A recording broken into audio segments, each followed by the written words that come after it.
នៅឲ្យគេទុកចិត្តចាក់ចេញពិតគេរលឹកយ៉ាងទៀតនៅឲ្យគេស្រឡាញ់លុះចាក់ចេញគេអាឡ័យកូននៅក្នុងទីណានៅជាមួយនរណាធ្វើការងារកន្លែងណាធ្វើជាមួយនរណាយូរឬក៏មិនយូរក៏ដោយការសំខាន់ជាដំបូងដែលកូនគួរធ្វើគឺសាងនៅភាពកក់ក្ដៅការទុកចិត្តជាគ្នាឯងនិងការសាងនៅភាពពេញចិត្តឲ្យដល់អ្នកដទៃកុំសាងនៅភាពក្ដៅក្រហាយជ្រួលច្បល់ចលាចលគឺកុំធ្វើឲ្យមានបញ្ហាដល់មនុស្សដែលកូនទៅសំណាក់ឬក៏ធ្វើការជាមួយនឹងឲ្យសោះបើកូនសាងនៅភាពកក់ក្ដៅជំនឿទុកចិត្តឲ្យដល់អ្នកដទៃកូននឹងរស់នៅមានកិត្តិយសណាមាន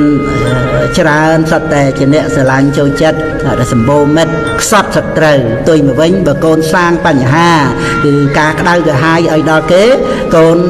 មានតែគេរង្គៀសគេភ័យខ្លាចគេធុញទ្រាន់សាបសូន្យកិត្តិយសរស់នៅជាទុក្ខវិធី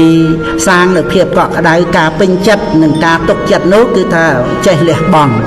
មិនឃើញតែពីខ្លួនឯងនិយាយស្ដីឲ្យល្អចេះជួយទុក្ខតរៈអ្នកដទៃជាគ្នាឯងជាមួយនឹងមនុស្សគ្រប់គ្នាមានកិរិយាមារយាទរៀបសាររៀបរយឆ្លូតបូតត្រឹមត្រូវមិនប្រកាន់ខ្លួននិងមិនអួតខ្លួនគឺជាការរក្សាជានិច្ចនៅសម្បត្តិល្អរបស់មនុស្ស